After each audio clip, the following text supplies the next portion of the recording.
Seja bem-vindo ao Connect Podcast, essa iniciativa vitoriosa juntamente com o Novo Estúdios em Trindade. Um abraço ao Acácio aí, que é o diretor desse estúdio. E vimos fazendo um trabalho sempre levando informação e conhecimento para a população em geral. Hoje nós temos a honra de estar aqui conosco o Major Reis, que é uma figura proeminente aqui na cidade e vem fazendo várias análises políticas, tanto do cenário municipal, do cenário local, quanto do cenário nacional, que é muito importante. Seja bem-vindo, Major. Fala um pouquinho a respeito da sua trajetória de vida, projetos e algumas coisas mais. Em primeiro lugar, Léo, a satisfação estar nesse programa que está conquistando o coração dos trindadenses, né? Aqui no Estúdio Novo, Connect, eu já acompanhei alguns programas, gostei, recebi o convite do Acácio para estar aqui com vocês e vim de pronto. Quero parabenizar o estúdio aqui, belíssimo, maravilhoso, né? E a maioria das pessoas de Trindade, principalmente aqueles da velha Trindade, já me conhecem. Eu sou filho do professor José dos Reis, que leva o nome do colégio lá no Dona Iris, que hoje é um colégio militar, da professora Fátima Reis, irmão da Doris, que foi diretora do Castelo Branco. Meu pai foi diretor do Castelo Branco. Eu sou militar, professor de educação física, mestre em ciência da saúde. Enveredei pelo caminho político depois que eu vim da reserva, né? Fui muito bem acolhido, porque eu percebi que na política faltam opiniões com propriedade. As pessoas falam com Isso é verdade. achismo, né? A Verdade. pessoa dá opinião. O Leandro Carnal disse que a internet deu voz aos idiotas. E com isso, as pessoas que têm um pouco mais de conteúdo estão se afastando de discussões tolas. Né? Eu também tenho um podcast que é o Direto ao Ponto. Já entrevistei pessoas fantásticas e pessoas sem conteúdo algum que estão aí na política, inclusive com votação boa. Então hoje, né, o Nelson Rodrigues falava que o mundo vai ser dominado pelos idiotas, não pela sua qualidade, mas pela sua quantidade. Então estar num programa desse aqui, você pode ter certeza que eu seleciono os programas onde eu vou, porque os convites são muitos, até em Goiânia, podcast de policiais. Então eu seleciono, eu não vou em qualquer podcast, não. Então, para mim é uma satisfação estar com vocês. Enfim, resumindo, a minha trajetória é essa, né? Ajudei a trazer 3 colégios militares para Trindade, quando o projeto estava perdido na gestão do Jânio. Livrei o Jânio de passar a maior vergonha da vida dele. Ele, do PSDB, governador do PSDB, não conseguiram trazer colégio militar para Trindade. Me convidaram, o Emivaldo e o Cleide de Castro me convidaram. Eu era oposição ao Jânio. Até um grande abraço para o Emivaldo, para o Cleide aí, que são os responsáveis por eu ter enveredado pela vida pública. E aí, fui superintendente, aliás, fui superintendente na gestão do Jânio e fui secretário no último ano de gestão do Marden, um secretário de Ciência, Tecnologia e Inovação. Apesar de ter ficado um ano só e a pasta não ter recurso algum, deixei muita coisa lá e muita coisa foi destruída, outras nem foram adiante, mas o que eu fiz com os recursos que tinha, eu tentei deixar uma marca lá. E estou aqui à sua disposição para bater um papo sobre o que você quiser. Maravilha. Eu queria aproveitar, já que o senhor comentou um pouquinho a respeito desse cenário de Trindade, o que vem acontecendo, e quero aproveitar a opinião do senhor a respeito desse segundo mandato aí do Marden, né? Estamos fechando aí o primeiro semestre desse mandato. E qual que é a opinião? Lembrando que o pessoal da base tem dito que eles têm feito pesquisas aí e estão falando até que ele hoje está com uma aprovação superior à do Jânio no mesmo período, se for comparar. Eu achei Disseram assim, isso? Disseram isso. Eu queria saber a opinião do senhor a esse respeito. Bom, vamos fazer aqui um comparativo, um paralelo entre a primeira gestão e agora os 6 primeiros meses da segunda. Os 6 primeiros meses da primeira gestão do Marden foram caóticos, porque nós estávamos em um momento de pandemia. Então não foi só ele. Todos os prefeitos na época não tiveram como administrar a cidade, porque tinham que administrar uma crise mundial que era a pandemia. Então, os 6 primeiros meses da primeira gestão não aconteceu absolutamente nada. O Marden teve algumas ações arrojadas naquela época, o que fez até com que Trindade fosse destaque no combate e controle à Covid. Então, ela administrou, a bem da verdade, 2 anos. Os primeiros 2 anos foram Covid e administrando problemas relacionados à Covid, fecha comércio, abre comércio. Agora, esse ano, não. Esse ano ele entrou, primeiro, ele era o gestor anterior, então não tem como ele ter entrado com uma situação complicada, porque se houve complicação foi ele mesmo que causou, que ele era o gestor anterior. Verdade. Então, em tese, ele entrou com uma gestão saneada, né? O salário de servidores pagos, um orçamento bom para esse ano 2025, anunciou uma série de ações para os 100 primeiros dias de gestão e a grande maioria não foi feito. Os motivos eu não sei. Até o secretário de Infraestrutura tentou fazer uma maquiagem, colocar que foi feito isso, foi feito aquilo, mas já foi levantado que aquilo ali foi marketing. Aliás, o secretário de Infraestrutura acumula 2 pastas, que é o Gustavo, competentíssimo, mas ele já está ficando gerente não, como é que eu vou dizer? Expert Em todas as gestões, ele ficar com 2 pastas. Ele pega uma pasta aqui e fala, vou ficar interino aqui. Aí fica 6 meses, fica 1 ano gerenciando 2 pastas. E uma das pastas que ele gerencia é a comunicação e ele faz muito bem o marketing. E o que é fazer marketing?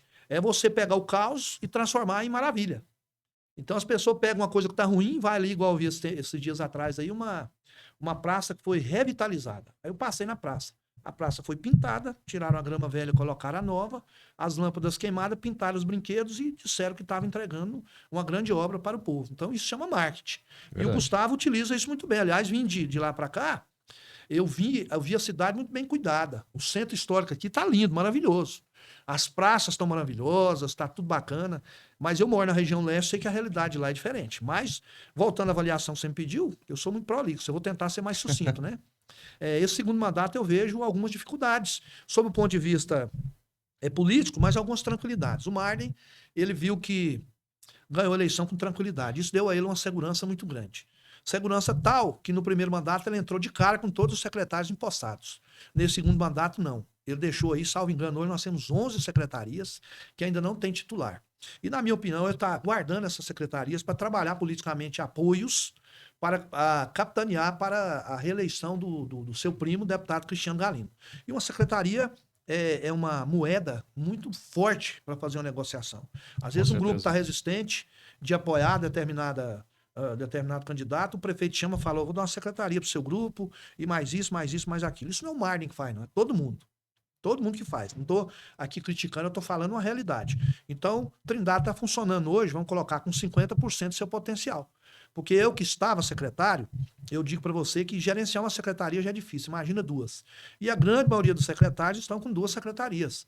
E ainda temos um pano de fundo, que é o Sino, que desde que nós começamos essa gestão só se fala no Sino. O Sino veio da Polônia, depois foi para Santos, depois foi para Brasília, depois chega 2, depois chega 1, aí vai ter uma missa agora, vai ter isso. Então, a população está embevecida, está aí pensando só em Sino. Sino é a solução, entre aspas, para quase tudo aqui em Trindade. Mas... Só um parêntese que eu acho importante a gente levantar. Sim. Tem muita gente que já tem observado justamente esse ponto que o senhor tem comentado. Tá tendo muito marketing, muita mídia e muitas pessoas já estão se cansando dessa história de sino. O pessoal já tá assim, de novo essa história. Ah, não, esse sino que vai bater durante 15 quilômetros, nossa, vai bater aqui em casa, eu vou ficar... Pessoal que continuou trabalhando durante a festa de Trindade. Então, assim, eu acho que já espremeram demais, não tá ficando tão positivo assim. É o que eu ouço, né? De algumas pessoas. Léo, não é só você que ouve, não. Eu também ouço isso porque eu ando pelas ruas. Um grande problema que o prefeito tem, desde a primeira gestão, e eu acho que aumentou na segunda agora, pela autoconfiança de ter ganhado 4 eleições, que o Marden ganhou a eleição para vereador, ganhou a eleição para prefeito a primeira, a segunda, e também elegeu o Cristiano Galindo, que era um total desconhecido como deputado. Levando em conta que em Goiânia o prefeito não elegeu a esposa, numa cidade muito maior com mais recursos. Então é uma façanha.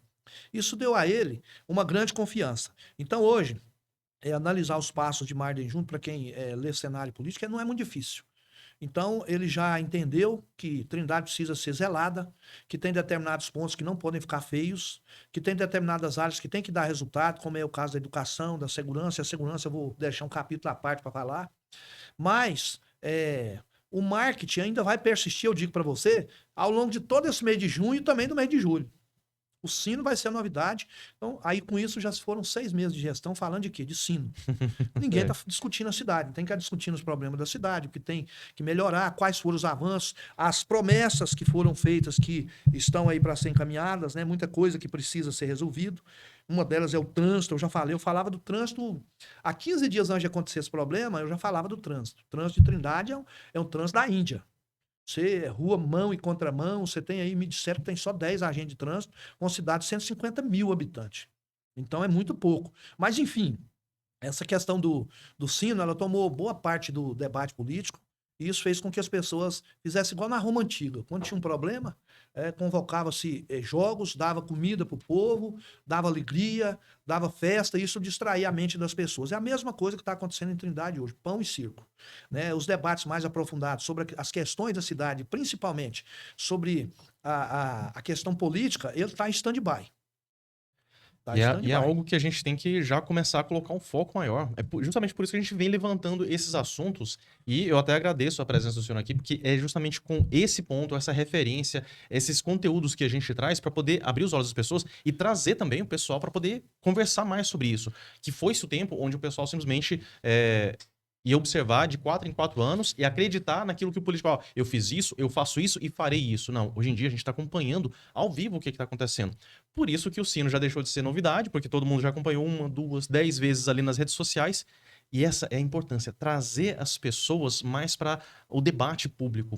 E eu gostaria de saber a opinião do senhor a respeito desse movimento, das redes sociais e as pessoas começando a falar mais sobre política. Como é que isso está hoje em Trindade? Que no nível nacional a gente sabe que cresceu bastante. Mas em Trindade, qual que é a visão do senhor? Olha, Trindade eu vejo discussões extremamente embrionárias ainda. Porque Trindade não discute fatos, discute pessoas, infelizmente. É. Quando você começa a dar uma opinião e a pessoa não tem o que debater com você, ela tenta te desqualificar. Né? E a pior coisa que tem, e o Acá sabe disso, ele está assistindo o programa, e você também, eu vi uma frase seguinte: a pior coisa é você ser reconhecido na cidade que você nasceu. A cidade que você nasceu, as pessoas querem ver os erros que você cometeu, o seu passado, querem te levar para um local que você não está mais. E todo ser humano inteligente ele evolui, mas as pessoas querem te levar para um erro que você cometeu no passado, para uma situação lá atrás que já foi resolvida. Ah, mas no ano tal, fulano de tal, na 4ª série ele colou na prova de matemática. Então, eles não esquecem o seu passado. E quem vive de passado é museu. Então, hoje, eu digo que os debates nas redes sociais estão extremamente superficiais. Não se debate ideias, tem se debatido pessoas. E você sabe qual o tipo de ser humano mais perigoso na face da Terra? E aí você falou, é aquele que coloca os outros para pensar. Uhum. Eu faço vídeos na internet, eu tenho vídeo, te mostro depois, de 1.100.000 visualizações. Eu acho que aqui em Trindade não tem ninguém que produziu um conteúdo e chegou a 1.100.000 visualizações. Por quê? Eu não gosto de pegar vídeo dos outros e jogar na minha rede social. Aquilo é o que? Aquilo quem faz isso é blogueiro, que é live, que é curtida. Eu gosto de pegar o fato existente e comentar, dando a minha visão, uma visão extremamente coerente. Eu não gosto de atacar pessoas, instituições, eu gosto de falar as coisas de forma mais técnica possível e dentro de uma linha de coerência. Então, colocar pessoas que não têm consistência para debater política é um risco. E as pessoas não querem pensar. Quando você começa a colocar as pessoas para pensar, eu já escutei muita gente falando: olha, você fez um vídeo lá, eu não tinha olhado por aquele lado. Porque esse copo aqui, eu tô vendo aqui, tem 2 ângulos. Então, se eu virar daqui, ele tem um ângulo, de lá ele tem outro. É igual você colocar um 6. Quem tá de cá vê o 6, quem tá de lá vê o 9. Então, esses podcasts, como é o caso do Connect, como é o caso desses bate-papo aqui, eles colocam as pessoas para pensar sobre a realidade da cidade. Tira de dentro da caixinha Sim. e começa a pontuar questões que as pessoas não estavam avaliando. Peraí, nós já chegamos a 6 meses de gestão. São 6 meses. Só faltam 3 anos e meio para a gestão acabar. E tem muitos compromissos que foram firmados na campanha que, para cumprir, se não começar hoje, não vai dar para construir. Não vai dar. E aqui eu não estou falando de forma alguma, alguém que estiver assistindo o programa, ou depois, quando ele for ao ar, vão dizer: ah, mas o Major virou oposição ao prefeito. De forma alguma. Não sou oposição, inclusive tive durante muito tempo a expectativa de voltar à gestão, acho que fiz por merecer, mas como é um cargo de confiança, o prefeito que escolhe quem ele quer, e não sei qual critério que ele utiliza. Porque a qualificação profissional tem para ocupar diversas secretarias. Lealdade política eu sempre tive como prefeito, desde a época do Jânio, quando o Jânio escolheu o Marden, que ele era o 4º colocado. Você sabe o primeiro programa que ele foi? O meu. Direto ao ponto. Foi lá que ele anunciou que ele seria candidato a prefeito. E muita gente duvidou. E com 4% nós abraçamos a campanha dele na época, o podcast. Trabalhamos também muito. No segundo mandato eu fiquei 3 anos recebendo mídia e 1 ano como secretário. E venho aí acompanhando a trajetória do Marden. E uma coisa ruim de dizer, que não sou eu que digo, quem está dizendo são várias pessoas, acho que aqui mesmo eu já escutei isso, é a dificuldade que o Marden tem de cumprir os compromissos firmados. Os compromissos firmados com os grupos políticos, com as pessoas. Mas, enfim, tem aquele ditado que time que está ganhando não se mexe. Então, acham que está tudo bem. Ganharam 4 eleições, então venham a 5ª, a 6ª e aprender a receita do bolo. Eu, sinceramente, gostaria de estar contribuindo com a cidade, fiz por merecer, mas respeito o prefeito quando ele escolhe os seus auxiliares e me deixa de fora. Isso aí não é revolta, não. Pelo contrário, eu não dependo financeiramente de política, já sou major aposentado com um excelente salário, né? Não necessito disso, tenho minha casa para morar, tenho meu hobby, tenho meus amigos, não sou frustrado com absolutamente nada. Bem casado, 5 filhos, um salário bom, plano de saúde, casa, eu não tenho nada. Se eu falasse assim, eu não quero morar nem em Trindade, vou morar lá no Sul, lá no Rio de Janeiro, São Paulo, eu ia. Então a minha vontade é contribuir com a terra, onde meus pais me criaram, onde existe uma história da minha família, nada mais do que isso. Não se trata de fisiologias baratas, igual a grande maioria das pessoas nos medem pela sua própria régua. Nesse dia alguém falou assim, esse major parece que tá morrendo de fome, correndo atrás de um cargo. Eles não sabem a diferença de algo que tem valor e algo que tem preço. Valor e preço são coisas diferentes. Por exemplo, estar nesse podcast aqui, para mim, tem valor. Não tem preço. Você tomar um vinho gostoso, você escutar uma música, isso não tem preço. Isso é o valor das coisas. Verdade. Né? E a pessoa, às vezes, nos mede pela própria régua. Como a grande maioria busca ou status ou dinheiro, e eu não busco nada disso, acham que sou igual. Quando eu comecei, Léo, todo mundo falava, esse cara tá falando isso aí porque ele vai ser candidato. Não fui. E já falei e vou falar de novo. Não tenho o mínimo interesse em ser candidato a nada. Embora tenha sido procurado por vários partidos para que eu enverede alguma campanha, até para deputado estadual. Eu não me vejo com essa projeção, mas fizeram um levantamento na Polícia Militar, pessoas que poderiam representar a corporação na Assembleia Legislativa. E meu nome estava lá. Eu fiquei lisonjeado. Porque eu defendo a corporação nas redes sociais, tenho uma boa relação com o alto comando, mas nunca tive essa intenção. Mas às vezes as pessoas te cutucam tanto, você fala assim, rapaz, eu vou ver o que vai dar isso aí. Né? Mas não é minha intenção, nem nunca foi. Certo. Agora, um assunto que também surgiu aqui foi essa questão do Jânio. Ouvi comentários sobre uma provável candidatura ao Senado em 2026. Qual que é a possibilidade disso realmente acontecer? Olha, a possibilidade disso acontecer é grande. Porque o Jânio é uma pessoa de muito boa fé. Quando convidaram ele para ser pré-candidato a prefeito em Goiânia, só para você ter uma ideia, eu estava morando em Balneário Camboriú. Eu aluguei um apartamento, ia ficar 1 ano em Balneário Camboriú. Eu, minha esposa, estava a 3 quadras da praia. Não sei se você conhece Balneário, é considerada a Dubai brasileira. É a cidade com melhor qualidade de vida do Brasil. Está entre as 8 melhores do mundo. Eu tenho um parente que mora lá, fui para lá, aluguei um apartamento, estava lá. O Jânio me liga e fala assim, olha, Major, preciso da sua ajuda, porque eu vou ser candidato a prefeito de Goiânia e você teve a sua carreira lá, conhece muita gente da segurança, da educação, eu preciso da sua ajuda. Jânio, eu tô morando em Balneário. Não, mas você vem pra cá e tal. Minha esposa não queria de jeito nenhum. Lógico, sair de Balneário pra voltar pra Trindade, olha que negócio ruim. Todo dia nós caminhávamos à beira da praia. Né? Aí ela falou assim, olha, eu tô contigo. Você quer ajudar o Jânio? Tô. Eu vim. Aí consegui uma secretaria através do MDB, ajudei o Jânio. Infelizmente o projeto não deu certo, porque ele acreditou na boa-fé do governador Ronaldo Caiado e na época eu digo que ele foi traído, né? E aí colocaram ele no meio de uma situação desconfortável, de operação policial, ele desistiu disso. Acredito que agora o Jânio está acreditando de novo na boa-fé das pessoas que estão convidando ele para ser candidato ao Senado.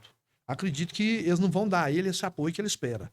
Ele tem condição de ser senador? Tem. O Jânio tem estrutura para isso, tem nome para isso, tem histórico político para isso. Mas ele vai entrar na eleição mais difícil. Ele poderia ser candidato a deputado estadual com eleição barata e já estava candidato batido. Em qualquer partido que ele for, qualquer um. O Jânio hoje é candidato simples para ganhar uma eleição a deputado estadual.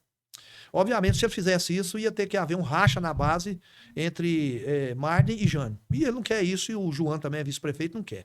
Partiu para o segundo momento, que é deputado federal, que o governador disse que gostaria de vê-lo como candidato a deputado federal, que precisaria dele nessa condição. Eu já tenho informação que ele falou que ele não tem o menor interesse em ser deputado federal. Não tem mais interesse de ir para Brasília, de toda semana, tem os negócios dele. Então, o que marcaria a trajetória do Jânio seria ser eleito senador. Coroaria com êxito, um final de carreira brilhante político. Acredito que isso é possível, mas acho que dessas 3 candidaturas é a pior que ele poderia abraçar. Vai ser caro, vai disputar com fera. Tem o Gustavo Gaia que vem aí abraçado pelo Bolsonaro, vai arrebentar. Para mim, disparado uma das vagas dele. Pode concordar comigo ou não. Muitos acham o Gustavo desqualificado, etc. Eu não estou nem discutindo o Gustavo. Estou discutindo o apoio que o Gustavo tem de Bolsonaro. Você veja que levamos aí para o segundo turno uma eleição com um candidato desconhecido, porque era bolsonarista. Então o Gustavo, com a atuação que ele está tendo em Brasília, com o carisma que ele tem, com o povo da direita, e com a confiança que o Bolsonaro tem nele, para mim uma vaga já é dele. E de outra, já vai disputar com quem? Vai disputar com o Vanderlan, que também tem estrutura, e é macaco velho na política. Cajuru já desistiu, e ainda bem que ele desistiu, que não teria chance. Vai disputar com a Gracinha, e quem mais seria o outro candidato até agora? Acho que são esses, né, até agora. Mas vai surgir outros. Né? Então, assim, são disputas duras. Sim. A Gracinha, a máquina do Estado, vai trabalhar para ela, é lógico. Isso é bobagem, achar que não. E o Gustavo vai ter o Bolsonaro junto com ele. Então, esses dois aí, para mim, são os potenciais candidatos capazes de vencer essas eleições. Mas quando se fala de Jânio, tudo é possível. O Jânio é uma pessoa articulada, uma pessoa bem intencionada, uma pessoa que tem um histórico bacana, é meu amigo, né? de graça, é meu amigo de graça. Não tenho nenhum vínculo com o Jânio, a não ser o vínculo de amizade. Embora nós estejamos um pouco distantes agora, porque por condições até de condições locais aqui da política, o cenário não ficou muito favorável.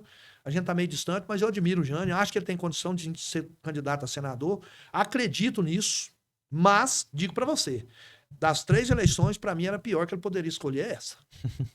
De fato, nesse ponto aí eu concordo. Agora, e essa questão do Caiado?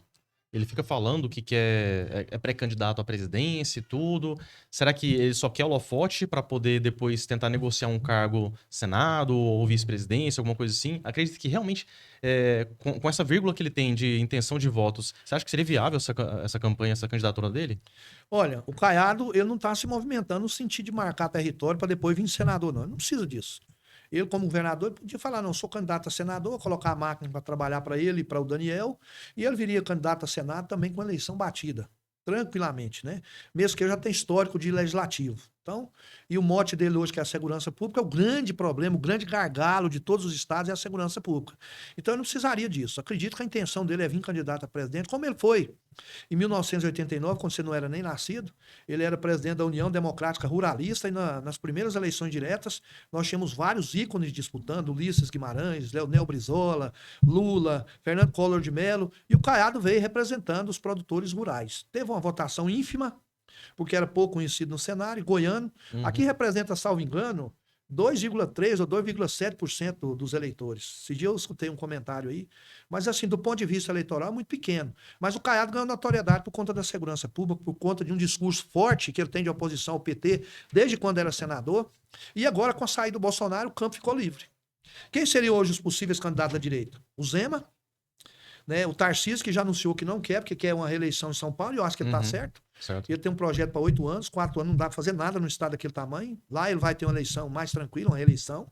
O maior estado da federação, e ele gostou de ser governador de São Paulo. Depois ele pode até tentar. E o Ratinho Júnior. Então, o Ratinho Júnior e o Zema estão mais próximos do centrão do que da direita, na minha opinião. E o Caiado está mais próximo da direita do que esses dois candidatos. Só que o Caiado teve desgaste com o Bolsonaro. Na época da pandemia ele teve outros desgastes aí. Então, o grupo bolsonarista... com agro também. Exatamente. O grupo bolsonarista não vê com bons olhos o nome do Caiado. Eu acredito que, sendo o Caiado o nome da direita, os bolsonaristas não abraçariam esse nome. Então ele vai ter essa dificuldade, mas acredito que vai. Ele vai concorrer. Mesmo se ele não ganhar, a vontade dele é essa. Ele se acha cacifado pelos 2 governos do estado de Goiás. Ele tem agora um nome mais conhecido em nível nacional. Acredito que venha. Não acredito nessa história de Caiado querer marcar território para depois vir em Senado, não, mesmo porque ele não precisa disso. E acredito que vindo, ainda tem um sério risco. Eu sei que você também tem esse viés político de direita. O meu receio é que a direita se divida e fortaleça a esquerda. Se bem que o Lula agora está com uma rejeição histórica que ele nunca teve. Acredito que essa rejeição agora vai aumentar com a CPMI do INSS, que eles vão botar para quebrar. Então isso vai desgastar. Do mesmo jeito que o PT fez a CPMI da Covid, agora a direita está fazendo a CPMI do maior rombo da história do Brasil, que se juntar o Mensalão e juntar o Petrolão, é gorjeta perto desse rombo agora, né? Então, esse desgaste vai aumentar. Então agora, eu gostei só de uma fala de Caiado aqui para encerrar, que ele falou o seguinte: reuniu com o Ratinho Júnior e com o Zema, isso foi noticiado nas redes sociais, e ele falou: qualquer um de nós serve, mas nós temos que ganhar. Tem que ser a direita, né? Se for vocês para o segundo turno, eu estou com vocês. E se eu for, eu gostaria de ter vocês comigo. Então, se vier uma candidatura por esse viés bolsonarista, que seja o Ratinho Júnior e o Caiado de Cá, representando a União Brasil ou outras forças políticas, e um dos dois da direita for para o segundo turno, a direita se une e ganha. Resta saber se lá, no final das contas, se essa articulação republicana vai acontecer, porque política, você sabe, é fogueira das vaidades, né? É verdade. Então, se alguém achar que é melhor que o outro, ele não abre mão de jeito nenhum. Bom, eu já tenho uma visão um pouquinho diferente a respeito do Caiado. Eu não vejo ele como um cara de direita. Ele nunca levantou, assim, essa pauta, não, vamos lutar aqui pela direita. Ele sempre é aquele cara que, se tem uma oportunidade, poxa, a direita tá boa aqui? Não, então eu vou ficar da direita. E eu tenho certeza que se ele tivesse a esquerda que tivesse bom pra ele, assim como ele escolheu pra padrinhar um candidato a prefeito em Goiânia, um cara de esquerda. Então, pra ele, eu vejo ele muito mais como um centrão. Ele é aquele cara fisiológico do sistema mesmo. Ele não vejo características de direita. O pessoal fala, não, porque ele apoia o agro. Ele apoia quando é conveniente, né? A gente viu que ele aumentou Ah, porque é impostos. interesse dele também, né? Interesse, né? Só que ele aumentou impostos em cima do agronegócio. E isso vai dar um Então, desgaste enorme para ele. isso não é coisa de direita. A direita normalmente busca reduzir o sistema, reduzir impostos, então ele vai na contramão. Aí falar que não, mas ele defende a família muito mais do que outros aí e tal. Não, mas aí dizer que defende a família, todo mundo vai defender a família, até a esquerda. Até a esquerda vai na igreja falar que quando é Isso é um campanha. discurso politicamente correto. Exatamente. Então, eles escolhem essa pauta, mas aí na hora de agir, a gente não vê ele lutando. Ele foi pandemínio, ficou realmente brigando para o pessoal ficar dentro de casa, cresceu muito o poder do Estado em cima. Então, ele deitou e rolou em cima desses detalhes. Então, eu não vejo ele como um cara de direita. Então, vamos desmistificar. Ah, mas ele é um bom governador. Não, ok, ele tem o mérito dele, não vamos desmerecer o cara pelo aquilo que ele faz. Mas eu não vejo ele como um cara assim que representa a direita. Se fosse entre ele e o Lula, não, com certeza eu votaria nele. Aliás, eu votaria no contrário ao Lula, né? Se tivesse, Qualquer um que tiver de lá. tivesse um chimpanzé lá treinado, eu votaria no chimpanzé para não ter que votar no Lula. Simples assim. Agora, nesses casos assim, a gente tem que ser bem consciente. E agora, na sucessão, se a gente for pegar assim, Bolsonaro não vai concorrer.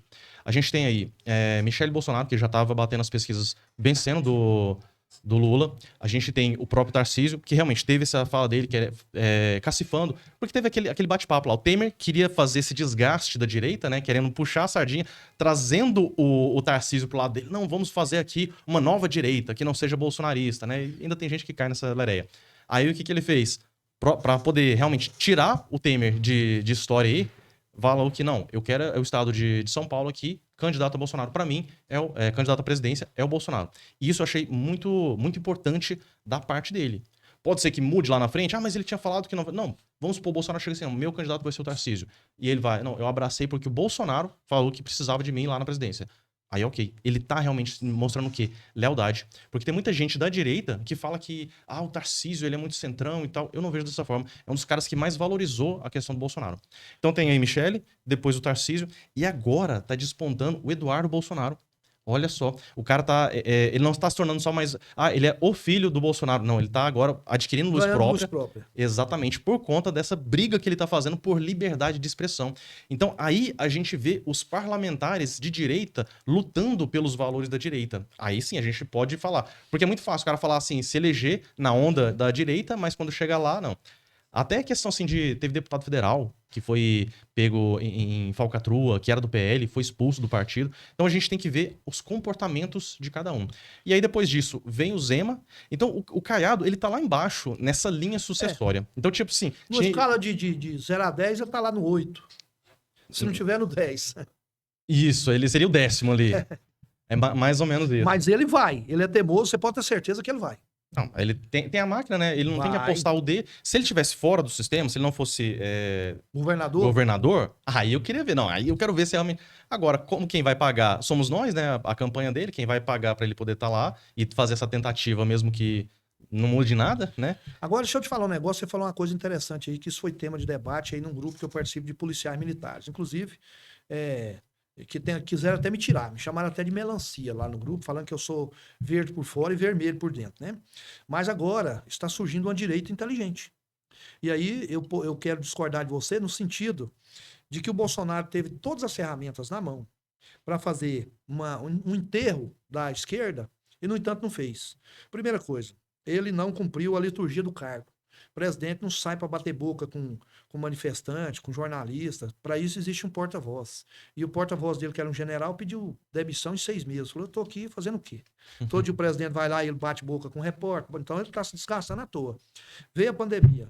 Se ele ficasse calado e apenas fizesse o possível para combater a pandemia, não tinha tido problema nenhum. Nada tinha desgastado ele. Porque hoje com rede social, tudo que você fala, dão a conotação que quiserem. Aí ele fez algumas coisas que é do modo dele, algumas brincadeiras, ele é muito simplório, vamos dizer assim, e isso foi mal interpretado. E depois também pela postura que ele teve depois das eleições, que foi uma postura que agora está gerando problema para ele. Perdeu a eleição, chega lá, olha gente, estou aqui, o Brasil escolheu que o Lula retornasse, então eu vou voltar de onde eu vim, vou descansar, vou ver o que eu vou fazer, e o Lula é o presidente, está aqui. Existe uma suspeita de que haja irregularidade, mas como não pode provar nada, o Lula é o presidente. Eu fui na porta de quartel ajudar colegas meus que estavam lá naquela época, não fiquei nem um dia, mas eu ia lá, ajudava, em alguns dias eu passava os dias com eles, rapaz, era comovente você ver senhoras, você ver pastores, você ver... Eu fui ali em Barra do Garça, eu estava num passeio motociclístico ali, me chamaram para ir no acampamento, eles estavam matando boi todo dia para alimentar as pessoas que estavam ali na porta do quartel do Exército. Então, assim, o Bolsonaro alimentou uma ilusão que, de fato, nunca ia acontecer, que era uma anulação de uma eleição, ou o Exército entrar e tomar o poder. Então, ele criou tanto desgaste, brigou com o Legislativo, brigou com o Executivo, brigou com o Judiciário. Então, ele criou um clima de animosidade tão grande para ele, que fez com que ele perdesse as eleições. E mesmo com tanta besteira que ele fez, ele perdeu por 1,5%. Então, se ele tivesse ficado calado e nesse segundo mandato colocasse em prática tudo aquilo que ele quer, hoje nós não estaríamos passando por isso que nós estamos passando. Então, por isso que eu acho que a direita inteligente hoje, ela entendeu que ela precisa de uma pessoa com mais conteúdo para liderar a direita. O Bolsonaro é o maior líder da direita? É. Ainda até vi uma expressão dele interessante, falando que ele é o chefe de torcida. Onde ele vai, leva todo mundo. Eu nunca vi um ex-presidente tão carismático desse. E o povo é que elege, que elege político. Hoje ninguém tem coragem de falar isso aqui que eu estou falando para você. Quem é candidato não fala isso. Mas o Bolsonaro, ele mesmo se enforcou, ele mesmo cometeu os erros dele, e nós é que estamos pagando. Eu briguei pelo Bolsonaro aqui em Trindade, assim como você, nós fomos para a rua, fizemos adesivo, motociata, tanto que da primeira para a segunda eleição ele aumentou 3 mil votos aqui em Trindade. Aumentou. Foi trabalho nosso. Trabalhei nas redes sociais, me desgastei até com família por conta disso, para depois ele fazer o papelão que ele fez. Então, ele desonrou a liturgia do cargo. Ele não estava preparado para ser presidente. Ele foi por causa do contexto do mensalão, e aí ele foi, mas preparado para ser presidente, não. Pode ser que até, se ele pudesse voltar e ser presidente, eu acredito que hoje seria diferente. Mas ele foi um fiasco como presidente, e eu tenho raiva disso, porque nós quase ganhamos de novo. E se nós ganhássemos de novo, olha, as prefeituras de direita, o Senado hoje equilibrado, direita e esquerda, o Congresso Nacional hoje não aceita nada goela abaixo. Você viu que o projeto de reeleição está caminhando para acabar com esse negócio de reeleição. Sim. E eu bato palma. Porque de 2 em 2 anos você ter reeleição, isso aí é rapaz do céu, não docamos. Por exemplo, aqui em Trindade, não tem ninguém falando na atual gestão, nós já estamos falando 2026. O foco daqui de Trindade, o Léo, não é mais. Não, peraí, o que o prefeito está fazendo agora? O que é? Nós já estamos pensando, não, que o ano que vem tem eleição, que o primo dele. Aí depois termina 2026, a gente fala, agora 2028. Então nós vivemos nesse compasso. Termina a eleição, outra. Se tiver eleição geral, de vereador até presidente da República, e principalmente com 5 anos de mandato, 5 anos de mandato é um tempo bacana, pra você saber se o cara é bom ou não. Se ele quiser, sai, o outro fica 5 anos, depois, se ele quiser retornar, retorna. Porque nós estamos vivendo uma coisa que o prefeito no primeiro mandato é uma coisa, no segundo ele é outra, porque não tem reeleição. Verdade. Isso é Aqui verdade. em Trindade nós estamos vivendo isso. Não vai ter reeleição, o prefeito não está muito preocupado com os apoios políticos, com cumprir compromisso. Não, ele não pode ser mais candidato. Essa questão de 5 anos, eu acho que colocar tudo para uma vez só, eu acho importante, mas eu acho que tinha que fazer como nos Estados Unidos, eleição de meio de mandato. Se o cara tá indo bem no mandato, continua. Se não tá, a gente lima. Isso seria fantástico. Sobre essa questão, assim, do Bolsonaro, eu vejo que muita gente realmente me fala, nossa, se ele não tivesse falado tanto e tudo, mas aí entra um ponto. O Bolsonaro, ele conseguiu ter esse carisma todo, alcançar multidões, foi pelo jeitão dele falar, aquele jeitão meio truculento, sem papa na língua. Então, se ele não fala, ele não tá buscando esse pessoal que são os cativos, o pessoal que realmente gosta dele. E eu vejo, mas teve uma coisa que eu realmente concordo que ele ter falado muito, eu acho que pode ter atrapalhado, sobre a questão das urnas. Se ele tivesse... as urnas são complicadas e precisava de um voto auditável. Tá, beleza, ponto, encerra aí. Agora, ficou batendo nisso demais. E o que acontece? Fez manifestação para isso, E o que acontece nesse ponto? O cara que é o seu eleitor, você fala que a urna é uma caixa mágica, não importa o que você coloca lá, que vai sair o número que eles estão querendo lá. Então, eu que sou seu eleitor, vou acreditar em você. Nossa, olha só, o Bolsonaro falou que realmente não adianta votar lá. E o que acontece? Não, então eu não vou nem perder meu tempo. Domingão, eu vou pra praia, eu vou fazer outra coisa, passar com a família, pra que eu vou lá? Esse foi o principal erro. Isso aí, eu acho que ele podia ter sido orientado. Então, tinha muita gente do lado, não, vamos bater, porque o pessoal do Bolsonaro... O que acontece? Teve uma quantidade de gente, acho que não foram votar, em torno de 20 milhões de pessoas. Imagina. Poxa, uma fração disso já fazia a diferença ali. Eu acredito que muitos desses que não foram votar, foi justamente porque o Bolsonaro falou que não adiantava votar e não precisava. Agora, além disso, a gente vê que eles mudaram a regra do jogo entre o primeiro e o segundo turno, porque eles estavam esperando assim que Lula vai arrebentar no primeiro turno e tal. Aí o TSE colocando o dedão lá na balança. Eu acho que isso influenciou muito. Lógico. Mudou a regra do jogo, começou a fechar os perfis, assim, bloquear quem falasse qualquer coisa. Teve o radiolão, que não saiu. Lá no Nordeste, muitas inserções de rádio do Bolsonaro foram engolidas, sumiu. Ninguém tava colocando e não teve investigação para isso. E a questão da mídia também, batendo dia e noite. E aí entra outro ponto que o pessoal falou, assim, sobre o Bolsonaro, que ele podia ter feito diferente. Ele podia ter entrado, já que tinha a mídia. Não, paga o que é devido ao pedágio da Globo, para eles ficarem calados e tudo. Mas aí ele realmente foi querer cumprir a risca daquilo tudo que ele tinha falado sobre conta da Rede Globo e tudo, e fechou as torneiras da mamata da Rede Globo. Léo, Eu tenho uma visão. Só uma colocação, um paradigma. Você leva 100 anos no mínimo para ser quebrado. Desde as primeiras eleições, o Collor ficou 2 anos e já foi impeachmentado. Depois disso, fez a Dilma impeachment de novo. Então, se você vê a história republicana brasileira, você vê que ela é eivada de vícios. Verdade. São grupos que estão dominando o Brasil há muitos anos. Primeiro foi a política do café com leite, depois os grupos hegemônicos, como foi o caso do Sarney, do Antônio Carlos Guimarães na Bahia e etc. Então, o que faltou ao Bolsonaro? E isso todo militar tem e ele não teve estratégia. Se ele no primeiro mandato fosse um pouco mais comedido, olha o resultado que nós tivemos nas últimas eleições com relação ao Senado, com relação aos deputados, com relação às prefeituras agora. O Brasil não quer mais direita, mais esquerda. Eu acho que isso aí é outro ponto, porque ele pegou um Senado e um Congresso completamente contrário a ele. E agora ele teria esse Senado do lado dele. Então agora que era a hora dele implementar todas as medidas que nós precisávamos para sanear os problemas que a esquerda causou. Mas o que ele fez? Ele quis resolver tudo de uma vez só. Isso é igual te dar um remédio que vai curar a sua doença, mas eu te dar uma dose grande. Você vai morrer, você não vai curar a doença. E o que aconteceu com ele foi isso, ele morreu. Ele exagerou na dose. Se ele tem uma paciência com os meios de comunicação, se ele não criticasse tanto o Supremo, se ele não criasse tanto problema que ele criou com o próprio Legislativo, ele teria sido reeleito. Agora, nesse segundo momento, ele teria tudo favorável para que as mudanças que nós sempre sonhamos acontecessem. Mas aí tem o outro lado da moeda, porque se ele entra e fica mais brando, o eleitorado dele vai se sentir traído. Mas então, eu não estou dizendo você vender a alma pro diabo. Eu estou dizendo o seguinte, tem situações que não dá para você bater de frente. Uma coisa é a Rede Globo. Não, mas até hoje tem gente que fala que assim, Bolsonaro foi muito fraco, o pessoal chama Frouxonaro, ele tinha que ter sido mais radical.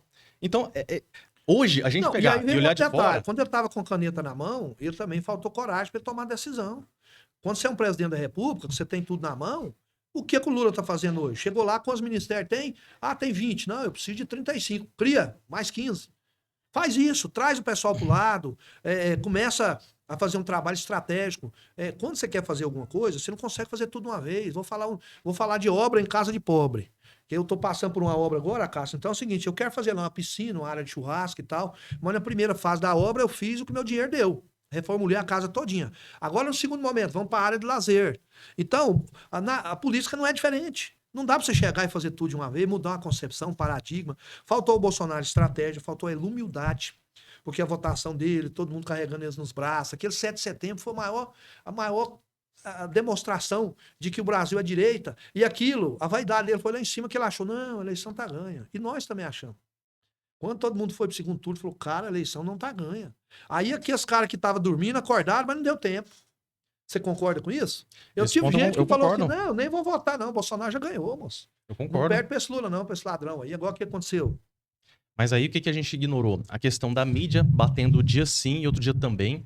A questão do TSE que colocou o dedão na balança. A questão de artistas. A gente viu uma rebelião total do sistema contra o Bolsonaro. Não, a gente precisa tirar esse cara do poder porque esse cara travou o sistema todo. Tanto que, se ele tivesse sido um pouquinho mais comedido, vou reduzir o Estado, vou reduzir o sistema, e aí mantém, do mesmo jeito que tá o Lula, mantém os ministérios, vamos trazer o pessoal. Por mais que a intenção dele fosse que no final ele conseguisse mais poder para poder articular, só que isso não ia acontecer porque o Congresso não era favorável a ele. Aí ele ia ter que fazer o quê? Agir igual Lula e tentar comprar os parlamentares? Se ele fizesse isso, ele ia perder o meu voto. Deixa eu fazer uma pergunta. Você gosta da gestão do Tarcísio? Tarcísio como gestor, você acha que ele tá fazendo um trabalho bacana? Pelo pouco que eu vi lá de São Paulo, sim. Pois eu tenho amigos que moram em São Paulo, diz que São Paulo nunca foi tão bem administrada. Certo. Fora isso, ele é um governador de ações. Ele não é de ficar só falando. Ele vai lá, quando aconteceu a enchente, ele foi lá com a esposa dele, levantou casa e tal, deu apoio. O Tarcísio, ele é o tipo da direita que eu admiro. É uma direita que é leal, como ele sempre foi leal, ele nunca falou mal de Bolsonaro. Quando o Bolsonaro estava lá no chão, todo mundo abandonando o Bolsonaro, ele falou, não, tudo que eu tenho eu devo a esse cara. Homenageou ele na Assembleia, nunca virou as costas para ele. Todos os movimentos que tem é lá em São Paulo, porque é o Tarcísio que capitania todos os apoios. Então, é uma pessoa leal, é uma pessoa de direita, mas é uma pessoa que tem um discurso político mais polido, mais lapidado.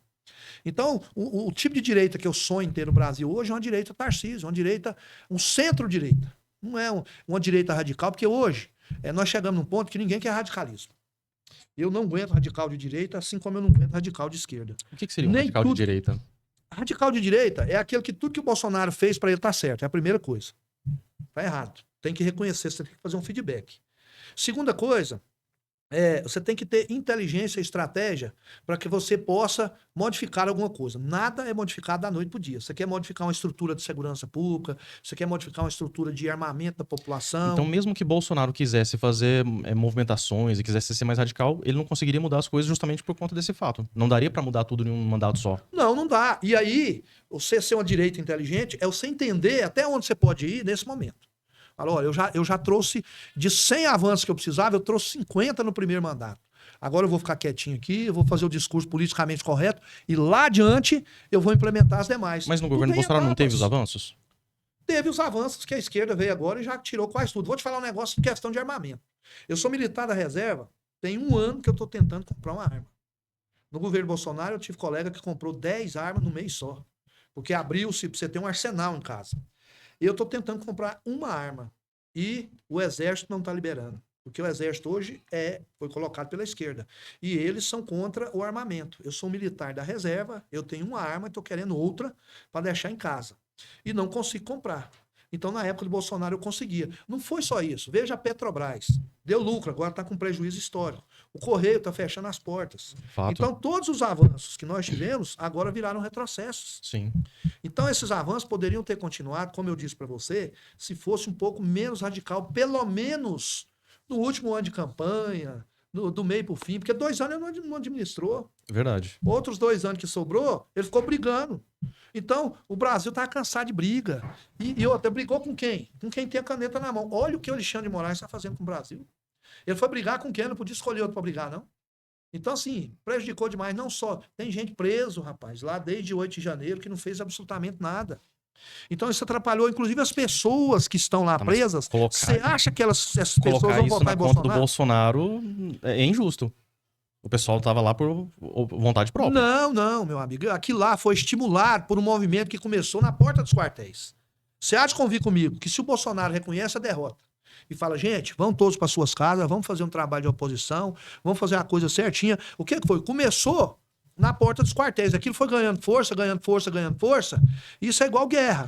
Mas ele falou várias vezes pro pessoal ir pras casas. Não, mas falou da boca para fora, rapaz. Se ele quisesse, você podia em cadeia nacional falar, gente, acaba com isso. Sabe, eu tô chateado, tô contrariado, vamos deixar para outra eleição. Ele ficou em silêncio. O silêncio é uma forma de estímulo. Quando ele falou, é quando ele começou a ser pressionado pela justiça. Porque aquele movimento de 8 de janeiro só aconteceu porque outros movimentos já estavam acontecendo, aquilo ia ser agregado a mais um movimento para desestabilizar aquele início da gestão do Lula. Então, e outra coisa, você imagina a tristeza que deve estar uma pessoa que está lá desde o dia 8 de janeiro por causa de política. A mãe que não vê os filhos dele. A mãe que não vê os filhos. O camarada que perdeu o emprego, perdeu a esposa, outro cara que morreu lá, por causa de política. E o que é que os parlamentares de direita estão fazendo por aquele povo? Não, mas eles estão lutando para passar a anistia.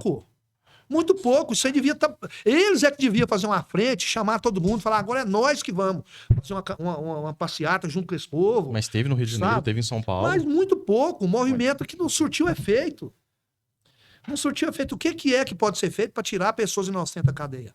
Só discurso com 100 milhões de visualização do Nicolas, isso não mobiliza nada. Isso todo mundo vê, comenta. O cara é um fenômeno. O que se hoje eu feito, pudesse... Então? Bom, eu não sei. Exatamente. Se você perguntar para mim, eu não sei, porque eu não sou parlamentar, eu não estou em Brasília, mas uma coisa eu sei, algo deveria ter sido feito. Mas da mesma forma que a gente aqui olhar para o Bolsonaro e falar que, não, ele devia ter feito melhor. Feito o quê? Não, eu não sei também, mas ele tinha que ter feito melhor. Não, mas eu já te falei o que ele tinha que ter feito, você me perguntou, eu te falei. Não, certo. Agora, se ele chega mais incisivo... Ele tinha que ser equilibrado, ele foi desequilibrado no comando do Brasil. As declarações dele não é declaração de um presidente batendo boca com um manifestante, não, rapaz. Que é isso? Você já imaginou? O Lula não teve coragem de vir em Goiás. Ele é inteligente, ele não teve coragem de vir em Goiás, que ele sabe que ele tem rejeição aqui. E quando ele vai com a renca de gente para não deixar ninguém chegar perto dele. E a gente vê que um dos pontos que eu acho importante a gente levantar, que realmente a gente pode levantar pontos ruins, mas a questão é, se eu tivesse no lugar do Bolsonaro, eu teria feito melhor? É muito complicado isso, porque às vezes ele tem uma visão lá muito mais ampla do que a gente consegue enxergar daqui. Não, mas eu não estou dizendo que eu faria melhor, Léo. Eu não faria nada melhor que o Bolsonaro fez. O primeiro grande trunfo dele foi acordar o Brasil, acordar a direita. Exatamente. Levantar o gigante. Isso aí, eu nunca vou tirar esse mérito dele. Se não fosse o Bolsonaro, nós ainda estava vivendo em berço esplêndido até hoje, achando que o PT era a oitava maravilha do mundo. A minha visão... Pouquíssimas pessoas enxergaram o quanto o PT era ruim. E o Bolsonaro veio e acordou esse povo. Então, esse mérito, ninguém tira do Bolsonaro. Ele é o maior líder da direita. Então, a minha visão é justamente essa. Se ele entra, é brando demais, não faz nada, aí ia simplesmente arrefecer os ânimos, todo mundo ia perder a esperança no Bolsonaro. Se ele pega e tenta fazer mais coisa do que ele conseguiu fazer, ele ia ter a barreira do STF, ele ia ter a barreira do Congresso. Eu acho que, independente do que ele fizesse, ele não seria possível a eleição, porque todas as forças do sistema se voltaram contra ele. Eu entendo. Você tem quantos anos de idade? Eu tenho 38. 38, você é menino ainda. Vou te falar aqui. O Marden Júnior candidato é o mesmo Marden Júnior prefeito? Não. Bolsonaro candidato não deveria ser o mesmo. Bolsonaro candidato a presidente deveria ser o presidente deveria ser outro. Porque tem alguns posicionamentos do cargo que ele deveria ter adotado. A política, para ganhar ela, tudo bem. Vai lá com aquele discurso louco dele, todo mundo gostou, ganhou. Agora entrou, peraí, agora vamos pôr ordem na casa. O que tá errado aqui? Isso aqui? O que nós podemos avançar aqui? Vamos até aqui. Isso aqui não dá para fazer agora. Vamos deixar para o outro mandato. Ou então vai, colocando gente na frente para brigar por ele, os filhos, um senador, briga por isso que eu vou dar apoio. Agora, não adianta, não pode se fazer isso. Quando você vê um presidente dos Estados Unidos igual o Donald Trump aí, ele tá fazendo uma besteira atrás da outra aí, a maior que ele fez foi essa semana de romper com o Elon Musk, você viu? Eu vi. E agora é o seguinte, o Elon Musk entrou em rota de colisão com ele, e um precisa do outro. Ontem eu vi até um comentário bacana lá no Jornal da Globo, que eu não costumo assistir, mas eu vi, me chamou atenção a manchete, que um precisa do outro. Porque o homem mais rico do mundo detém a maior tecnologia hoje. Só pra você ter uma ideia, os Estados Unidos não conseguem levar um foguete à Lua hoje se não for com a tecnologia do Elon Musk.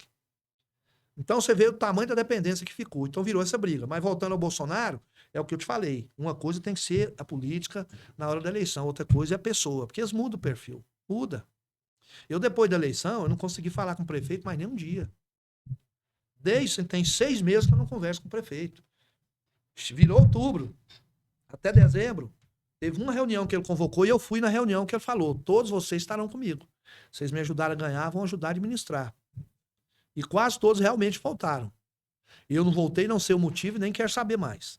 Mas a questão é que passou a eleição, eles mudam o perfil. Muda o perfil, o Lula, picanha para todo mundo, aumentou o preço da carne depois. Então, o Lula tem um discurso do que o povo quer escutar na campanha. E depois que ele ganha, ele faz o que ele quer. Agora tá voltando o discurso populista de novo, para ver se melhora, joga imposto em cima da gente, para dar esmola pros outros. E tem muita gente que vai cair dessa. Tem muita gente. Hoje o candidato mais forte da esquerda ainda é o Lula. Com toda a rejeição, é o candidato mais forte. Né? O único. Eles estão tentando fabricar outros aí, mas não vão conseguir, não. Mas eu te entendo. Mas eu digo para você. Hoje, se eu tiver outra opção mais inteligente que o Bolsonaro, eu não voto no Bolsonaro. Agora, se ficar entre ele e o Lula, como você falou, qualquer um do outro lado eu voto. Mas para mim, ele perdeu a oportunidade histórica de tirar a esquerda do poder. Para mim, faltou inteligência, faltou estratégia, faltou até humildade do lado dele. Então, eu é acho o meu que, pensamento, a decepção é total. Independente do que ele fizesse, ele não ia vencer esse segundo mandato, porque o sistema ele veio em peso. O próprio TSE, com o dedão lá na balança, a mídia, artista, todo mundo batendo, usando a pandemia como pano de fundo para tentar desgastar a imagem dele. E houve uma época onde a Rede Globo colocava e tirava presidentes. O Collor foi o maior exemplo disso. E os 4 anos do mandato, eles tentaram derrubar o Bolsonaro, mas ele tinha apoio. Agora, redução de impostos que ele trabalhou massivamente, questão de privatização de várias estatais. Por que Petrobras, Correios, dava lucro e agora tá dando prejuízo? Corrupção, lógico. Má gestão, corrupção. O principal ponto é a questão dos carguinhos. É muito cargo político lá que eles colocam. Muita gente incompetente. Hoje, o presidente dos Correios é um advogado lá do grupo Prerrogativas que defendeu o Lula. Mas um cara que não tinha capacidade técnica nenhuma. Se o cara tivesse alguma gestão, alguma coisa assim... A função da Dilma. Não, aí a gente começa daí. O pessoal, o problema é que entupiu essas estatais de um monte de sindicalista, um pessoal incompetente e tudo. E se eles não estivessem trabalhando, estivessem só ficando em casa para receber o dinheiro, ainda estaria sendo bom. Esse pessoal é completamente incompetente. Eles quiseram colocar uma história de um marketplace nos Correios. Você não precisa falar da incompetência do governo do PT. Eu tô discutindo Sim, aqui. certo. Não, é o Bolsonaro. Certo, mas eu tô colocando pra diferença. Bolsonaro. Então, você vê, o cara encher de sindicalista nessas estatais acaba aumentando o custo, porque é dinheiro que está sendo desperdiçado com o pessoal incompetente, e as decisões desse pessoal que acaba... O marketplace que eles estavam querendo criar dos Correios. O Correio, que é quase um monopólio, está tendo prejuízo, coisa que a gente nunca imaginou que seria possível. Eles estão querendo criar um marketplace igual ao Mercado Livre, que já tem Amazon, tem Casas Bahia, um monte de marketplace aí, Mercado Livre. Aí eles vão concorrer sem ter know-how, e aquilo que era para eles saberem fazer, eles não estão sabendo. Ou seja, a gente vê que essa questão de gestão e cortar muitos cargos, que foi o que o Bolsonaro fez, reduziu o custo do Estado, e o que aconteceu? A arrecadação estava subindo. E aí a gente vê aquela questão lá da curva de Laffer, que é aquela situação, quando você vai aumentando os impostos, você vai aumentando a arrecadação. Só que chega um determinado ponto onde o imposto é tão alto, tão pesado, que a economia começa a travar. E aí o que acontece? A arrecadação cai. Hoje, a gente está vendo isso acontecer no Brasil, que a gente está aumentando imposto, não tem mais de onde tirar, tão estrangulada que está a população, e o que acontece? Você está falando isso tudo para me convencer o quê? Que o Bolsonaro é o melhor para o Brasil? Porque o governo Bolsonaro foi um governo bom. Foi. Mas foi um governo que poderia ter continuado, não continuou por incompetência dele. Qualquer outra coisa que você falar para mim hoje, você não convence nem a mim e nem a grande parte da direita. As pessoas que hoje pensam a direita, elas concordam que o Bolsonaro cometeu erros grotescos, e foi isso que tirou ele, não foi a esquerda que tirou. A esquerda não tirou. Quem tirou o Bolsonaro do poder foi ele mesmo. O maior inimigo do Bolsonaro foi ele mesmo. Então isso aí não há que se negar. E eu digo para você, e eu acho que você vai ter que fazer até algumas reavaliações aí, se bem que eu acho difícil, porque a direita radical que eu falo isso. Quando você está com a ideia, que você não admite nem debater essa ideia é para você mudar de opinião. Então, eu não sou cego, eu não sou ignorante e eu vejo tudo, no que diz respeito à economia, política, etc. E o Bolsonaro ele cometeu erro histórico e ele não tem mais o meu voto. Agora, hoje, alguém que vai entrar, que defenda o mesmo conjunto de princípios e valores que eu defendo, mas que saiba estrategicamente avançar sem criar tantas barreiras e deixar a esquerda tomar conta, eu preciso de alguém que seja tão inteligente quanto a esquerda. O Bolsonaro não foi. A esquerda é inteligente, você tem que convir comigo. Eles pegaram os artistas, pegaram as escolas, as faculdades, eles pegaram os meios de comunicação, eles criaram gargalos para trazer o pessoal pobre, a classe social. Tudo isso é uma cartilha que já está sendo cumprida de Marx há muito tempo. São soluções fáceis, né? Soluções fáceis. Não precisa ser inteligente para poder aplicar isso. Nós não temos cartilha nenhuma. Nós estamos, assim, soprados ao vento. Nós não temos doutrinadores de direito. Tem poucos. Aliás, tem um, né? Antes da gente voltar um pouquinho para o cenário municipal... Ele gosta de falar de Bolsonaro, né, rapaz? Ô, meu Deus do céu. Não, é porque é uma questão que eu acho importante. E o pior é que ele não vai me convencer. Não. E olha que eu não sou de... quando o argumento é bom, eu sou convencido. Certo. Sobre essa questão, sim, política, eu acho até... Quem tem opiniões mais fortes... A gente pode escutar e ouvir os argumentos. Eu acho muito importante isso. O debate, ele consiste nisso. Lógico, a gente escuta com respeito e não necessariamente, você tem que me convencer e eu tenho que te convencer e tal. Não, cada um sai com a sua opinião. Agora, alguns pontos que eu acho que são importantes. Falta de discutir sobre economia. O pessoal fica muito preso, muitas vezes eu vejo, na questão assim, de valores. A própria direita fica falando muito sobre isso. Segundo o governo, é economia. Se o Lula apresentar índices positivos de economia, o PIB agora subiu 1,4%, puxado pelo agronegócio. O que o Lula fez? Cortou dinheiro do agronegócio. Os serviços não aumentou nada, a indústria ficou estável, e o agro que puxou o PIB para cima agora, porque estava caindo. O que eles fazem? Não valorizam o agro. Então, essas coisas é que a esquerda faz, que são absurdas, né? E que as pessoas não veem. Por quê? Porque ninguém quer discutir economia, é uma coisa chata. Eles preferem ficar, por isso que eu falo para vocês, preferem ficar na superficialidade do debate do que falar em PIB, falar em índice de desemprego, do que falar em prejuízo de estatal. Isso é um assunto chato. O Lula tá aí pagando Bolsa Família, o Bolsonaro tá xingando o Lula, tá bom. Não é bem assim.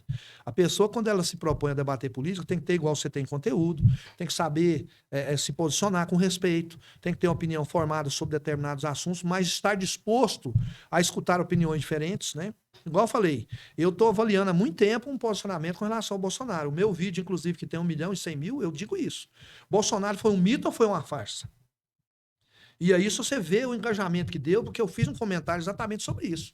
Nós o colocamos como um mito, e de repente, e esse vídeo foi feito exatamente naquela época, estava todo mundo acampado na porta do quartel, todo mundo questionando o resultado de eleição, e eu fui contra desde o primeiro dia.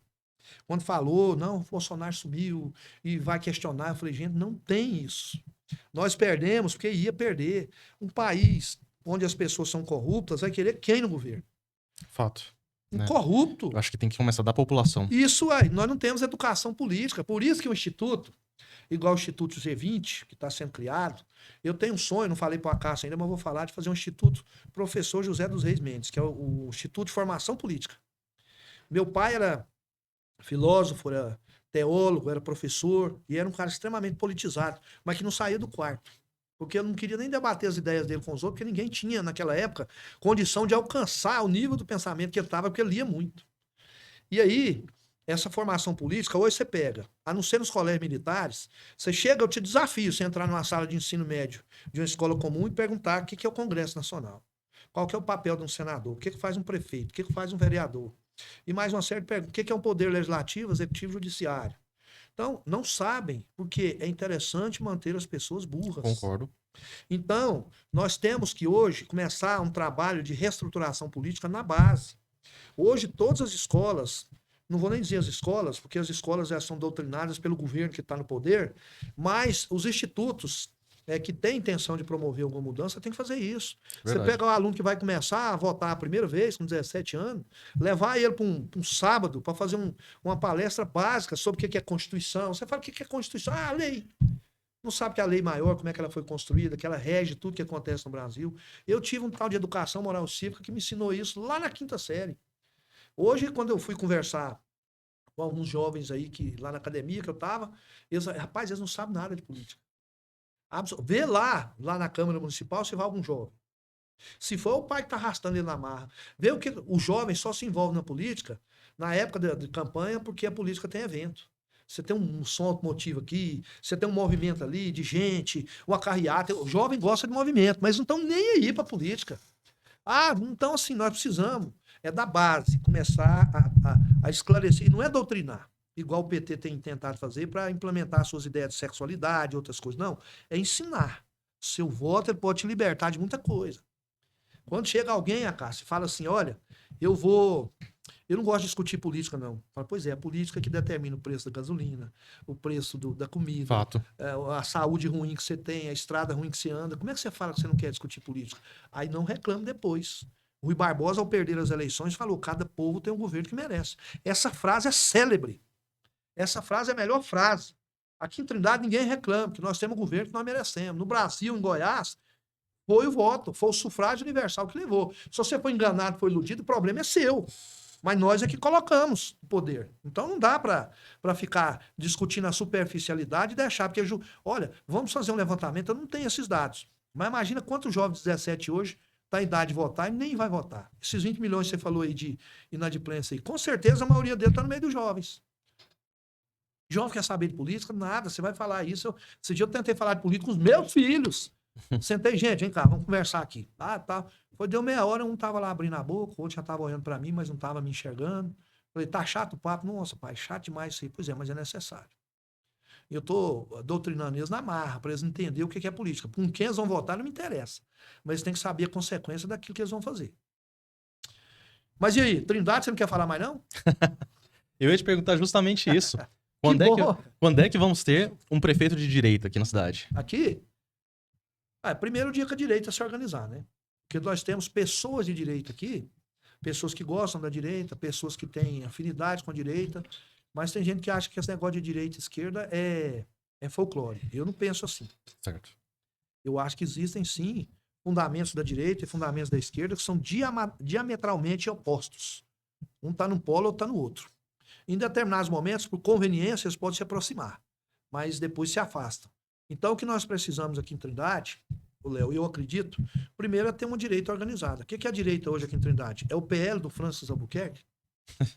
Isso é uma piada, né? Falar. E o PL hoje é um dos partidos, PRTB, PL, que representa a direita. Então, em Trindade, nós não podemos dizer nem que nós temos direita, se bem que temos. que na época do Bolsonaro, como eu te falei, o movimento foi forte, nós fomos para as ruas, você foi, eu fui, tantas pessoas foram, e nós aumentamos em 3.000 a votação dele. Então, nós temos que começar a construir um movimento de direita organizado. Eu tenho um grupo de WhatsApp que eu coloquei Direita Trindade, só para levar as pessoas que têm afinidade com esse modelo de gestão. Depois das eleições, um monte de gente foi saindo. Foi saindo. O negócio da esquerda, você pega a família Bitts aqui. Eles são esquerda desde o útero da mãe até morrer, são esquerda. Eles não desistem. Lula pode estar preso, eles são esquerda. Lula pode estar solto, pode ser presidente, pode morrer, que eles vão continuar à esquerda. Eles são resilientes. E a direita tem esse negócio, perdeu a eleição, desanima. Agora não vou discutir isso. Então, quando nós não tivermos esse grupo organizado de empresários, de religiosos, de militares, de pessoas que querem o bem da cidade, nós vamos continuar à mercê. Se bem que interior, você falar em direita e esquerda, é até difícil. Verdade. É até difícil, porque as pessoas não param para refletir o que é direita, o que é esquerda, para debater política. Ninguém tem tempo. Ele prefere ir para um boteco tomar uma cerveja, para um campinho jogar um futebol, do que debater política. Uma das coisas que a gente vê no cenário federal, que o pessoal olha, né? Pô, um presidente vai editar ali as regras que vai dizer se vai ter mais inflação, menos inflação, se o desemprego vai estar alto ou não. Então começa a entender isso. Quando entra no municipal, aí o pessoal, não vai fazer diferença, os caras vão ganhar do mesmo jeito. E entra aquele ponto que a gente tinha comentado aqui, né? Não se discute política, religião, futebol, não se discute.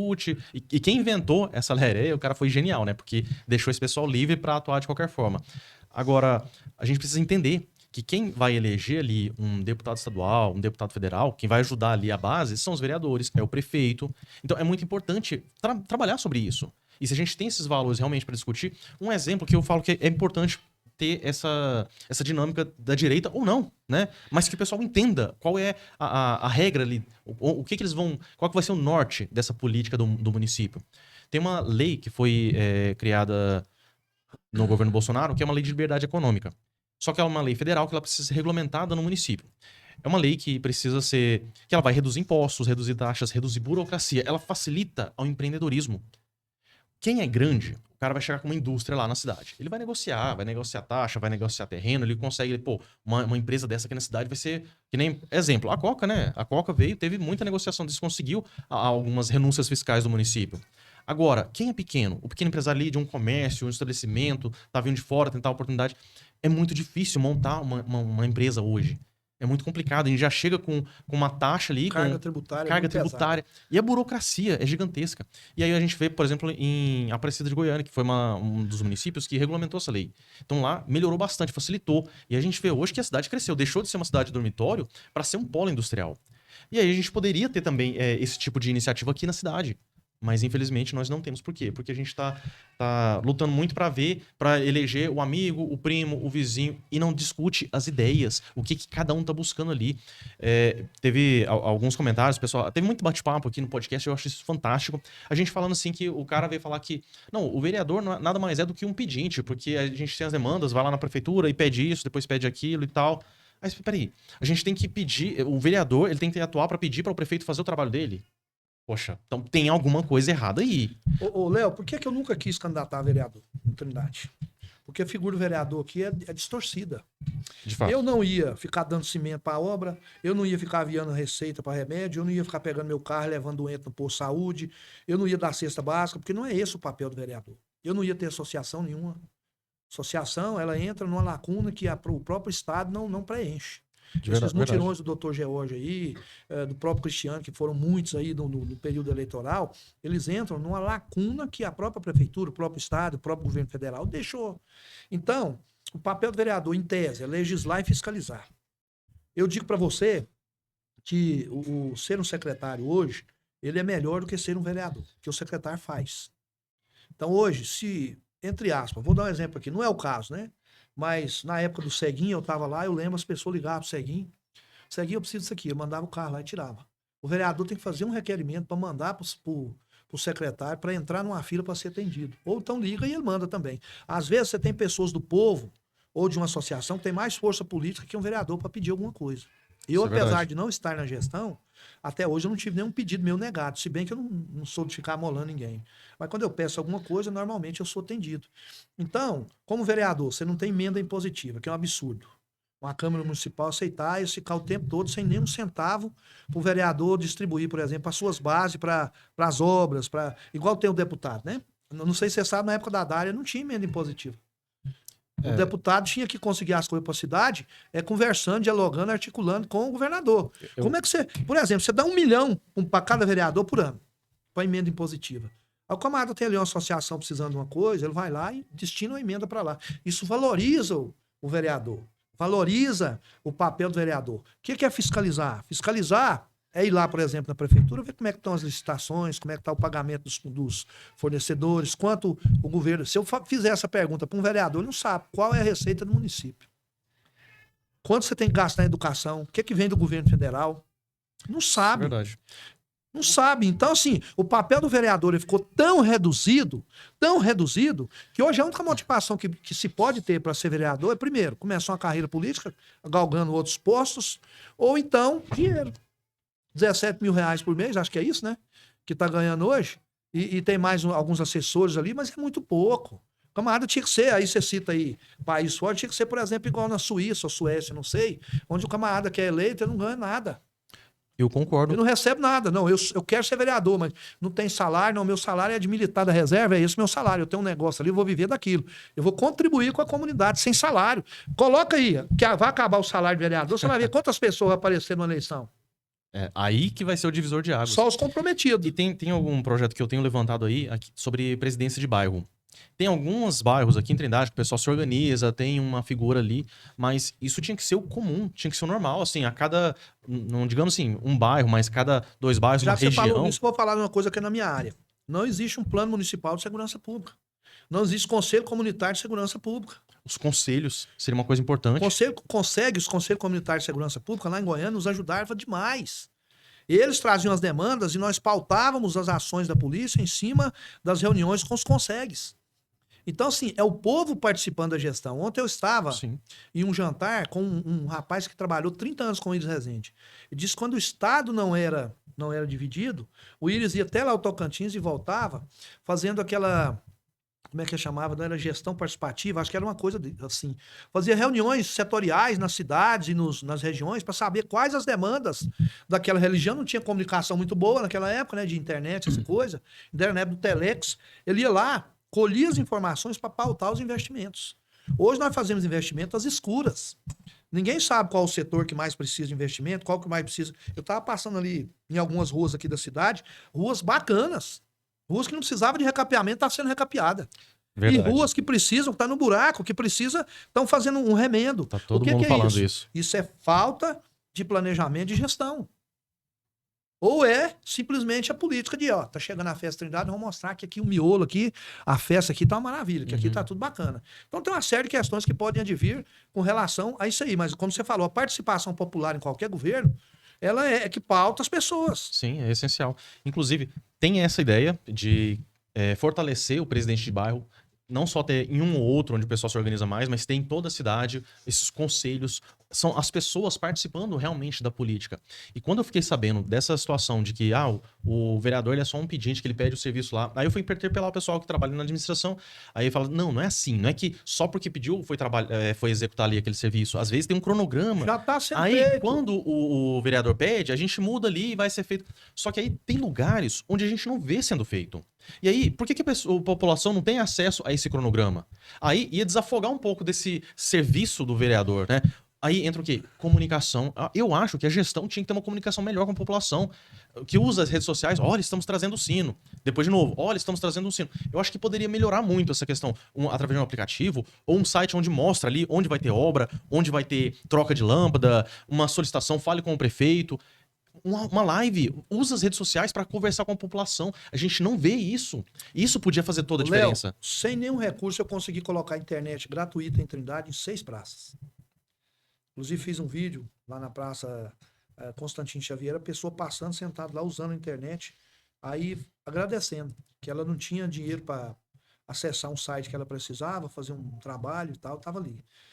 Nós temos que ter uma cidade inteligente, conectada. O que é uma cidade inteligente? Onde as praças sejam locais, onde as pessoas usufruam com segurança, com tranquilidade, onde você tenha a possibilidade de resolver, se não todos os problemas, mas a maioria deles via aplicativo. Segunda coisa, que você diminua a quantidade de papel de impressora. Hoje existe a possibilidade de você assinar todo documento digitalmente. É verdade. Esse dia eu fui tirar um empréstimo consignado, eu nem fui ao banco, fiz tudo pelo computador, pelo um site chamado Meu Consignado. Entrei lá, fiz minha assinatura digital, emiti um totem e tal, fiz tudo. Agora não vai precisar mais de marcar uma consulta, tem que ir presencialmente. Você precisa de emitir uma via de IPTU, você precisa ir lá, ficar na fila, não tem um local onde você acessa e você possa pagar via Pix. Então existe muito a avançar. Nós temos, por exemplo, lá em Senador Canedo, 1.500 câmeras que monitoram a cidade, que geram 1 milhão de receita por mês para a cidade. Porque uma multa de uma câmera não tem discussão. O agente de trânsito ainda vai, não faz isso comigo e tal, sou amigo do fulano. Uma multa, puf, você passou ali no sinal vermelho, já vai cair lá no seu IPVA. E eles arrecadam. Uma indústria de multa. Aí sabe o que aconteceu? O Coronel Ramos, que é meu amigo, eu visitei lá quando eu estava lá. O que ele fez? Ele chegou no prefeito, não faz mais concurso para agente municipal de trânsito. Esses que estão aí vão ficar até aposentar, vamos utilizar eles até em administração. Nós vamos colocar a cidade monitorada. Então lá onde você vai, cidade monitorada por câmera, por câmera, por câmera. Eu entrei em Senador Canedo e fui até a Secretaria Municipal de Segurança Pública. Quando chegou lá, ele falou, me dá a placa do seu carro que você veio. Era a placa de um Gol da prefeitura. Tava eu, o Sebastião, uma fera na tecnologia ali na prefeitura. Pegou a placa do meu carro, me deu todo o roteiro que eu entrei lá. Falou, você passou pela rua tal, você parou na padaria, você veio por aqui, me deu na câmera. Lá tem um sistema de monitoramento fantástico. Tanto que a Polícia Federal, a Polícia Militar vai lá, porque às vezes o camarada comete um crime e entra lá, se tiver a placa do veículo, eles sabem onde os caras estão. Caramba, legal. Então, 1.500 câmeras.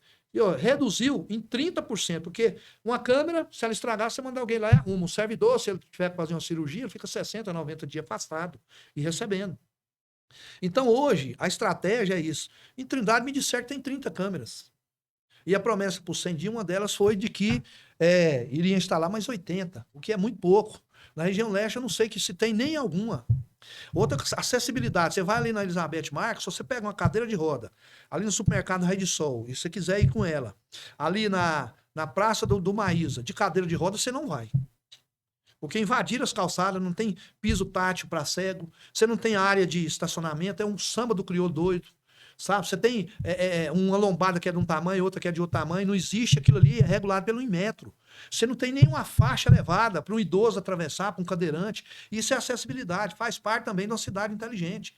Então eu estudei a fundo o que é uma cidade inteligente. Eu sei como fazer e acredito que o prefeito também saiba. Agora isso tem que ser o quê? Prioridade. Prioridade. Eu recebia lá, o Acácio, lá, por dia, em média, Léo, uma média lá de 30, 40 ofícios que poderiam ser enviados via e-mail. O camarada te convido para o mutirão da saúde tal hora, tal dia. Era só falar, olha, o e-mail tá lá. Pluf, você abriu, tá lá o convite. Ou lá o grupo de WhatsApp do secretário falou, ó, tem um convite para vocês no e-mail. Você abriu o e-mail, tava lá. Agora, para isso, o que eu preciso? Eu preciso de uma impressora para imprimir o convite, papel, preciso de toner e preciso de um servidor que vai gastar combustível, vai usar uma viatura, usar o tempo que ele poderia estar fazendo outra coisa para levar um convite pessoalmente. Isso é absurdo, é a idade da pedra. E isso foi implementado lá na minha gestão. Toda a comunicação oficial entre secretários era via e-mail. Toda assinatura do documento interno, começando com os internos para passar para os externos. Hoje, sinceramente, eu não sei como é que tá. Aí, o senhor tocou num tema que é interessante e é importante a gente levantar, até polêmico. A prefeitura precisa desse tanto de funcionário mesmo? E a quantidade de funcionários que a gente vê quando vai ter um atendimento, o pessoal tá ocioso e tudo. O quanto o senhor imagina que poderia ser enxugado aí para poder reduzir a folha de pagamento do município? Deixa eu falar para você. Eu vou falar com relação à tecnologia, que é a área que eu estava gerenciando. Em um local que você tem 30 pessoas, se você tiver um trabalho de tecnologia, um trabalho de inovação bem feito, de 30 pessoas você vai precisar de 5 para fazer o serviço. Você sabe quanto a prefeitura de Rio Verde, que eu estive lá, ela economiza por mês em papel, toner e impressora, ela economiza 1 milhão por mês. Caramba. O Fernando Marinho, que não foi aproveitado pela gestão aqui do prefeito, foi das pessoas que trabalhou muito para que ele tivesse o primeiro mandato. Hoje ele é secretário de administração lá de Senador Canedo. Eu fui até Senador Canedo. Lá não tem uma impressora em nenhuma sala, você só tem notebook. É tudo digital, comunicação digital, assinatura digital, documento digital. Pegaram os documentos, igual um ex-prefeito fez aqui, queimou tudo, né? Queimou tudo antes de sair. Hoje, nós temos possibilidade de fazer todos os documentos digitais, criar um banco de dados digital, que hoje tem cômodo aqui em Trindade, tem casa alugada para armazenar documento. É um absurdo. Nós vivemos nessa fase que nós estamos vivendo. Quanto que o senhor acha que poderia a Trindade economizar com o funcionalismo se a gente implementasse essas medidas aí e reduzir esse pessoal? Olha, eu falar valores eu seria leviano, mas eu falo que é algo em torno de 30%. É uma economia significativa. Não estou te falando que só em toner, papel, locação de impressora, combustível, funcionário, é 1 milhão por mês. Isso em um ano são 12 milhões, em 4 anos são 48 milhões. E isso aqui não é achismo, não. Isso são dados que eu levei ao prefeito numa reunião de secretários, mostrando que se nós fizéssemos a implementação de assinatura digital, de um processo mais eficiente, isso iria acontecer. Né? E existia aí outra questão, Léo. Nós deixamos lá um orçamento, um plano diretor de tecnologia e inovação pronto para os próximos 4 anos. É só executar. E hoje, o município de Trindade, para esse ano, tem um orçamento de 5 milhões para ser investido em tecnologia e inovação. Você vê que só com a economia que nós faríamos, daria 12 milhões para investimento. Então, tudo é questão de política de gestão. Se o prefeito quiser, que ele é jovem, você fala, eu vou fazer Trindade virar uma cidade inteligente. Inclusive, eu vi que nesses 6 primeiros meses, teve um final de semana que ele estava em Curitiba, num seminário sobre cidade inteligente, sobre Smart City. Então, espero que lá ele tenha visto o quanto é importante. Aliás, no dia da posse dele, vocês viram lá ele assinando digitalmente? Vou assinar aqui, tuf. Vou assinar aqui, puf. Só na posse. Os documentos hoje são assinados de forma digital. Isso foi colocado na gestão que eu estive lá, falei da secretaria, porque eu mostrei a economia que tem. Então, hoje a assinatura de documentos interna corporis lá, entre servidores, ela é feita dessa forma. Mas veja bem, tanta coisa que nós poderíamos fazer. Acessibilidade na cidade. Você tem internet nos pontos, nas praças, as pessoas irem lá e acessarem a internet, isso é conectividade. Sim. Então, eu não tenho condição. Eu coloquei internet, você vê, tinha 2 bandas de internet nos postos de saúde. Lá nós usávamos só uma, a outra ficava ociosa. O que eu fiz? Coloquei a outra aberta para quem fosse lá no posto de saúde. Lá no posto de saúde, nós temos lá o Wi-Fi para quem está no posto de saúde. Tem o tempo que ele ficava, salvo engano, era 2 horas. É algo simples de fazer, né? Meu Deus do céu. A própria administração ali do hospital, do posto de saúde, pode pegar e fazer, né? Mas isso é gestão. Aí, quando você faz gestão, você economiza dinheiro. Precisa de lei para fazer isso? Não precisa, era coisa da minha pasta. Eu só liguei pro camarada que fazia a empresa que fazia lá a acessibilidade. Falei, olha, tem 2 bandas lá nos postos de saúde? Tem. Eu quero que uma fique aberta. Mas isso aqui. Você já recebe para isso. As 2 bandas. Então eu vou tirar uma banda e vou pagar só uma. Não, então tá. Aí nós levamos algum tempo. Quando eu saí, quase todos os postos de saúde já estavam conectados. Então isso aí é só gestão. Não tem mais nada. Entendi. É só você ver o problema onde que tá e agir.